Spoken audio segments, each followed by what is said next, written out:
Tala ko ngayon ng dashcam QCY F24 4K video resolution front and back camera sa Suzuki Espresso. Ayan, easy installation lang yung ginawa natin, front and back camera. Ayan, Espresso yung nilagay natin. Ayan, dito ko nilagay yung back camera. Ayan, nasa loob siya. Ayan, easy installation lang. Nasa loob yung camera na back. Ayan. Ayan, tuturo ko sa inyo kung saan ko pinadaan yung wirings.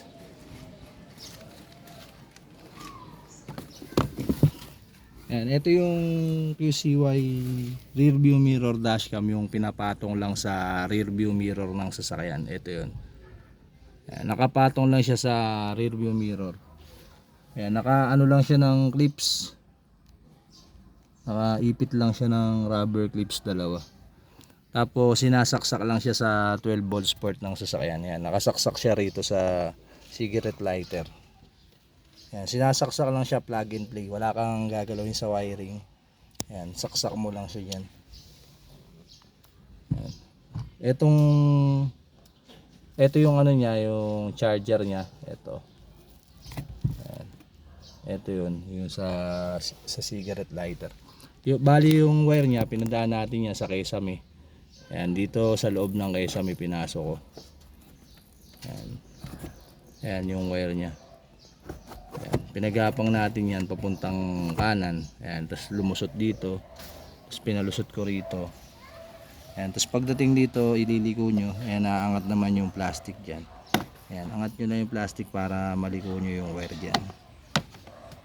Ayan, tapos balik nyo na ulit. Tapos lumusot siya sa may carpet. Ayan, inilalim ko sa carpet yung wire niya. Ayan, ito. Sa pinaka carpet niya. Tapos inilalim ko rito. Ayan, tapos ito na yung wire niya. Ayan, ito na yung wire niya. Nilagyan ko ng allowance yung wire para kahit hugutin yung saksakan, hindi siya banat. Ayan, ayan yung wire niya. Tapos yung back camera naman. Ito yung back camera, ito yung sinasaksak lang rin sa dashcam. Ayan, gumapang naman yan dito papuntang kaliwa.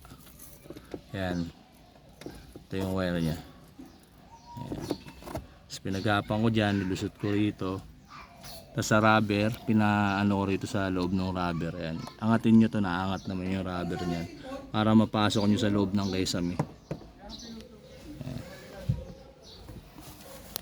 Gusto na tayo sa likod. Ayan, gumapang din siya dyan sa may sunod na pinto. Pag ganun, tapos nilusot ko rito. Pag ganun yung wire niya. Ayan, tapos inangat ko to. Ayan, nilusot ko lang yung wire niya dyan. Ayan. Tapos gumano na yung wire niya. Hindi ko na pinasok sa loob nito. Ayan, easy installation lang yung ginawa natin sa mga gustong mag DIY. Ayan, kailangan yung wire niya nasa loob siya pa ganun. Wag dito sa labas, kasi pag dito sa labas papasukan kayo ng tubig pag umulan or gina-arwash. Kaya kailangan nandito para pag sinara nyo yung pinto, nasa loob lang rin yung wire nya. Ayan, tapos ito tinornilyo ko yan. Ayan, naka-tornilyo siya, dalawang tornilyo maliit. Ayan, dinikit ko muna ng dual adhesive tape, tapos tinornilyo ko. Ayan, nasa loob siya.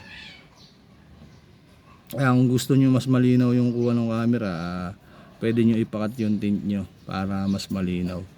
Etong sasakyan naman to naka light tint lang, kaya okay lang. Ayan, malinaw pa rin naman siya kahit nasa loob. Ayan, ganun lang yung ginawa ko. Tapos yung mga sobrang wire, dito natin siya tinago. Ayan, nandyan yung mga sobrang wire. Ayan, may clip na isa dyan. Ayan, may clip na isa dyan, angat nyo para maipasok nyo yung mga sobrang wire. Ayan, dito ko banda tinago yung mga sobrang wire, kasi itong wire na to medyo mahaba, maraming sobrang wire. Di nyo pwedeng putulin, itago nyo na lang yung mga wire na sumobra. Ayan. Balik nyo na yung rubber. Ayan, testingin natin. Ayan, ito yung QCY F24 4K video resolution dashcam. Ayan, isususi na natin. Susi natin yung sasakyan. Ayan. Pagka sinusi nyo yung sasakyan, automatic mag-on yung sasakyan, mag-on na rin yung dashcam. Sasabay siya sa sasakyan. Ayan. Ayan, maano nyo yung kuha niya. Ito yung kuha niya sa front, ito yung kuha niya sa rear. Ayan, nakatint lang si ma'am, kaya ang kuha ng dashcam half lang. Half yung tint, half yung ano. Ayan, tapos pag swipe nyo, pwedeng rear lang yung kuha na igagalaw naman. Pwede nyong babaan yung kuha, pwede nyong taasan. Ito yung sa likod na camera. Ayan, ganyan yung kuha niya. Ayan, malinaw pa rin naman siya kahit nasa loob naka-install. Ayan, tapos yung front camera niya. Ayan, ito yung front camera. Ayan, yung front camera niya. Ayan, ganyan yung kuha niya sa front. Ayan, nakatint yan, kaya ganyan ang kuha. Kung gusto nyo mas malinaw, ipakat nyo na lang yung tint para mas malinaw yung kuha. Ayan, ang tunay na kuha talaga niya, ganyan. Ayan, tapos pag nakatint kayo, ganyan. Ito yung version 2 ng QCY F24, yung meron na siyang voice command, meron siyang ADAS, may blind spot detection, tsaka LCA. Ayan, pagka ayaw nyo naman nung may tumutunog kasi nagsasalita siya pag may nadedetect na tao, pwede nyong i-off yung mga tumutunog niya, tsaka yung mga square. Ayan, dito sa smart driving, ayan, turn off nyo lang, meron sa setting, turn off nyo lang yung sounds. Ayan. Ayan, may mga setting yan, pwede nyo i-turn off yung sound or i-turn off nyo rito. Ayan, kung ayaw nyo nung may tumutunog, kung nadidistract kayo pag nagdadrive kayo, tunog siya ng tunog, ayan, pwede nyo i-turn off. Ayan, tapos meron siyang wifi application na pwede nyo i-transfer yung mga na-record nya, malipat nyo sa phone. Ayan, meron siyang wifi application. Ayan, meron voice command. Ayan.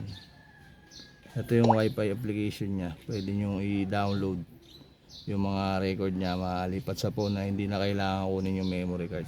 Etong dashcam na to, nilalagyan ng memory card. Ang nilagay nating memory card, 32 gig na class 10, pang 4K video resolution, tapos yung speed niya 120. Ayan. Kailangan yung memory card na ilalagay nyo, pang dashcam talaga. Hindi pwede yung memory card lang na ordinary. Kaya kailangan memory card nyo pang dashcam para hindi siya naglalag, hindi nagahang. Ayan, QCY F24 dashcam kinabit natin sa, ayan, sa Suzuki Espresso.